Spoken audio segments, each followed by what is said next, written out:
దానిలో పార్టిసిపేట్ చేశారు. దీపో కావచ్చు, రేష్మ కావచ్చు, భారతీయ కావచ్చు, కొన్ని పేర్లు నాకు గుర్తురావట్లేదు.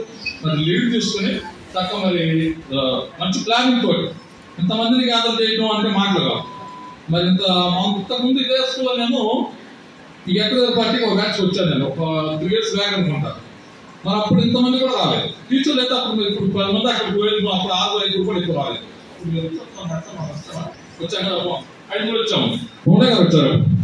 మరి అప్పుడు సాఫ్ట్ మీరు వచ్చేట్లేదు, కంపెనీ మీరు కూడా రావచ్చు. మరి వాళ్ళప్పుడు ఒక నెల పాటు ప్లానింగ్ చేస్తున్నారు. అదే ఎందుకంటే మీలో ఉన్నటువంటి ఆ ప్రేమ, ఆప్యాయత, గురువు మీద ఉన్నటువంటి ఆ గౌరవం, ఆ పిలుపు కావచ్చు. అది కూడా ఏంటంటే సార్స్ కూడా వాళ్ళకి ఏంటంటే ఫస్ట్ కోర్సింగ్ ఇక్కడ వాళ్ళ కాపుకాలన్నీ ఇక్కడే స్టార్ట్ అయింది మేడమ్స్ కి అందరికి. కాబట్టి నాకైతే గొప్ప సంక్రాంతి శుభదినం అన్నమాట. మంచి ఆనందపడేటటువంటి ఒక పండుగ రోజు. మరి ఇలాంటి కార్యక్రమాల వల్ల చాలా లాభాలు ఉన్నాయి. ఒకటి, మనందరం కలుసుకుని స్వీట్ మెమరీస్ పంచుకోవడమే కాకుండా మరి ఒక మంచి మనలో ఉన్నట్టు ఒక ఐక్యత.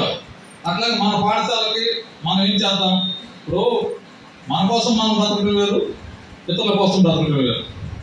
మన కోసం మనం అనేది అందరూ బతుకుతాం, కానీ ఇతరుల కోసం, ఊరి కోసం, గ్రామం కోసం, ప్రజల కోసం, పాఠశాల కోసం అలా మనం ఆ సేవ చేసే గుణాన్ని, ఆ సమాజ సేవ అనేది అలవర్చుకోవడం అనేది చాలా గొప్ప అన్నమాట. కాబట్టి ఇందాక ఇప్పుడు చెప్పాడు మాస్టర్ మన స్కూల్ మీట్ ఉందంటే మీ అందరూ కూడా ఎంతో గొప్ప సాయం చేస్తామని చెప్పినట్టు, అట్లా విధంగా మీ అందరూ కూడా గొప్ప గొప్ప స్థాయికి ఎదిగారు. ఈ సందర్భాన్ని ఇప్పటికి అందరూ చాలా మంచి స్థాయిలో ఉన్నారు.